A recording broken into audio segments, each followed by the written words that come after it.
नमस्कार विद्यार्थ्यांनो, माझे नाव आहे पंकज मते आणि आज आपण सुरुवात करणार आहोत इयत्ता 8वीतल्या गणित विषयातला धडा क्रमांक 5वा विस्तार सूत्रेचा भाग क्रमांक 2. आता या विस्तार सूत्र या धड्यामध्ये ह्या भागामध्ये आपण पाहणार आहोत नवीन सूत्र. ते काय आहेत ते जाणून घेऊ. चला सुरू करूया या दुसऱ्या भागाला.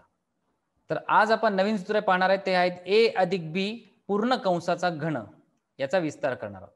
तर पहिल्यांदा काय करायचंय, घन म्हणजे काय, हीच संख्या स्वतः बरोबर 3 वेळा गुणली जाणार.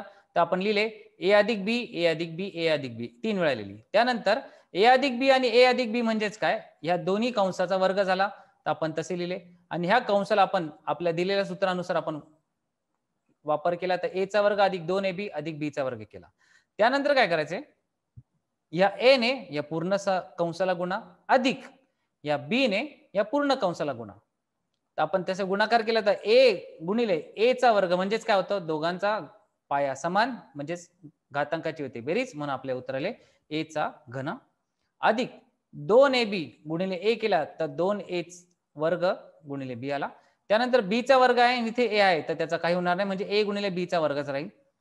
पुढे जाऊया, इथे आहे a चा वर्ग गुणिले b तर तो लिहिला b a चा वर्ग. आता b आणि b हे दोघांचा गुणाकार केला तर आपलं उत्तर येईल 2a गुणिले b चा वर्ग आणि सगळ्यात शेवटी b गुणिले b चा वर्ग म्हणजे झाला b चा घन. आता समान असलेल्या गोष्टी आपण जर शोधल्या तर काय भेटते पहा, इथे आहे 2a चा वर्ग गुणिले b. तर पहा इथे आहे a चा वर्ग गुणिले b. तर ह्या दोघही चल समान आहेत तर यांचा सहगुणकाची होते बेरीज म्हणजे उत्तर येईल 3. तसेच इथे पहा a गुणिले b चा वर्ग आणि इथे आहे 2a गुणिले b चा वर्ग. तर इथेही चल समान असल्याने याचा सहगुणक आहे 2, याचा सहगुणक आहे 1, त्या दोघांची बेरीज झाली तर उत्तर आले 3. आणि a चा घन आणि b चा घन जसे आताच राहिला. तर आपल्या शेवटी याचा विस्तार काय भेटला, तर a अधिक b चा घन म्हणजे पूर्ण कंसाचा घन भेटला. a चा घन अधिक 3a चा वर्ग गुणिले b अधिक 3a गुणिले b चा वर्ग अधिक b चा घन.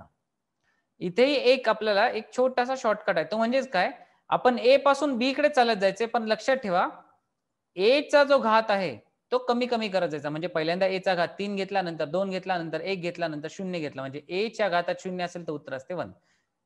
त्यानंतर b चा जो घातांक आहे तो 0 पासून वाढवत जायचा कुठपर्यंत, 3 पर्यंत. पहिल्यांदा b चा घातांक 0 ठेवला तर b चा घातांक 0 असेल तर उत्तर असते 1, म्हणजे फक्त a चा घन येणार.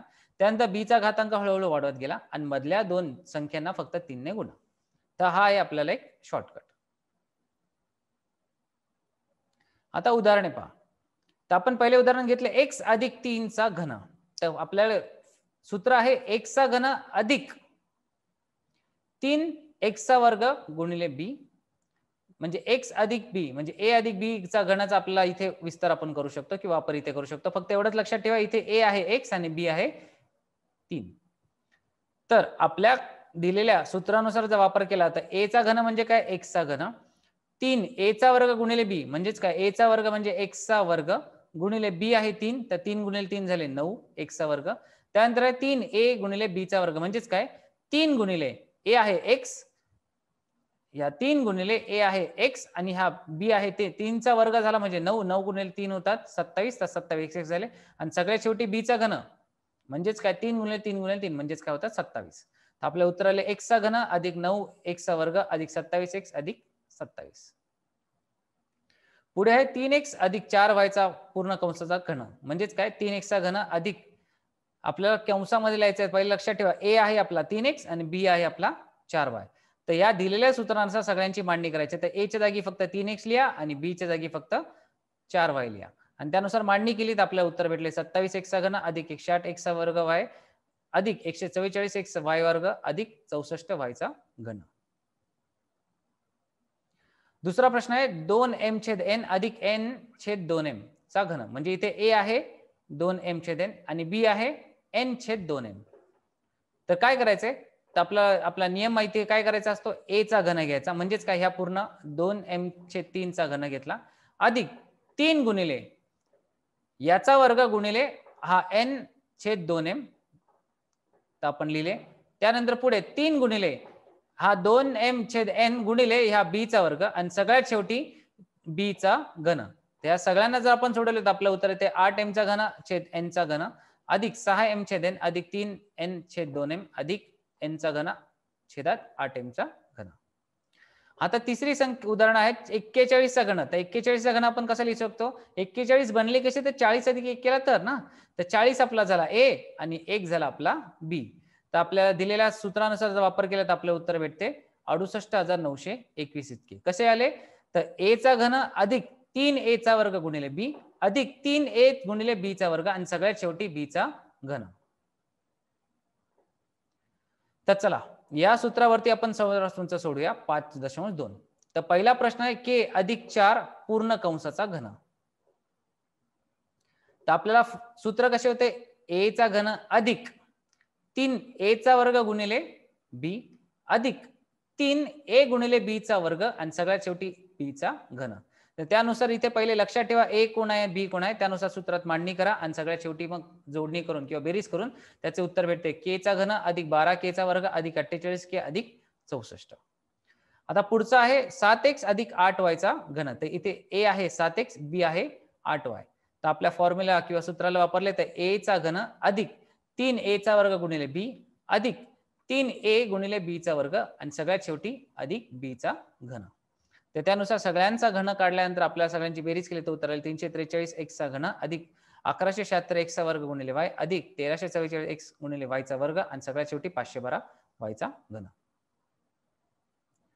तिसरा 7 अधिक m या पूर्ण कंसाचा घन. तर काय इथे A आहे 7, B आहे m, म्हणजेच काय A चा घन अधिक 3A गुणिले B अधिक 3A गुणिले B चा वर्ग आणि सगळ्यात शेवटी B चा घन.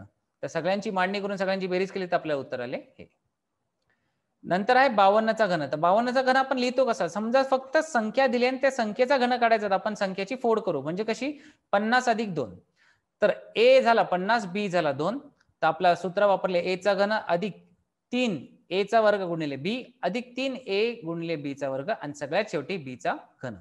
त्यानुसार आपण मांडणी केली, त्या संख्या ठेवल्या त्या दिलेल्या जागांमध्ये आणि सगळ्यात शेवटी उत्तर आले 1,40,608 इतके. म्हणजे 52 चा घन झाला हा एवढा.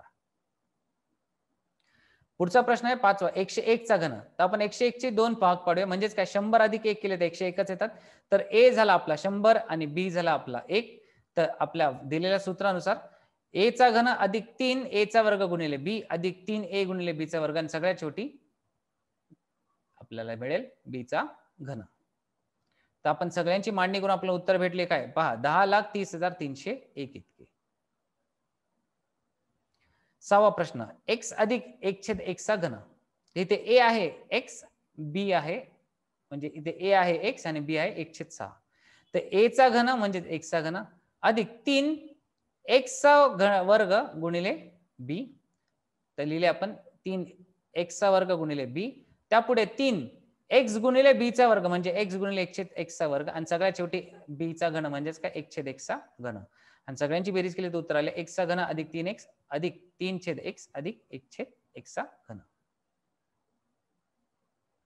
7वा प्रश्न आहे 2m अधिक 1/5 घन. तर 2m आपला झाला A आणि 1/5 झाला आपला B आणि आपल्या सूत्रात मांडणी केली तर आपलं उत्तर येते 8m चा घन अधिक 12m वर्ग छेद 5 6m छेद 25 अधिक 1/125 इतके. 8वा प्रश्न आहे 5x अधिक y 5x छेद y अधिक y छेदात 5x या पूर्ण कंसाचा घन. तिथे A आहे 5x छेदात y आणि B आहे y छेदात 5x. तर यांना जर आपण सोडवले तर आपल्या विस्तार सूत्र वापरायचं काय A चा घन अधिक 3A चा वर्ग गुणिले B अधिक 3A गुणिले B चा वर्ग आणि सगळ्यात शेवटी B चा घन. तर आपल्याला फक्त एवढं शोधायचं A कोण आहे आणि B कोण आहे आणि त्याची मांडणी करून त्याचा घन घ्या, त्याचा वर्ग घ्या, सगळ्यांचा गुणाकार करा, सगळ्यांची बेरीज करा आणि आपल्या शेवटी उत्तर भेटेल हे इतके. तर आता आपण काय शिकलो? आता आपण शिकलो A अधिक B या संख्येचा पूर्ण कंसाचा घन आणि त्यावरती आपण वेगवेगळी उदाहरणे सोडवली आणि आपण सराव संच सोडवला. तर चला आज आपण इथेच थांबूया. पुढच्या भागात या धड्याचा पुढचा भाग पाहूया. तोपर्यंत धन्यवाद.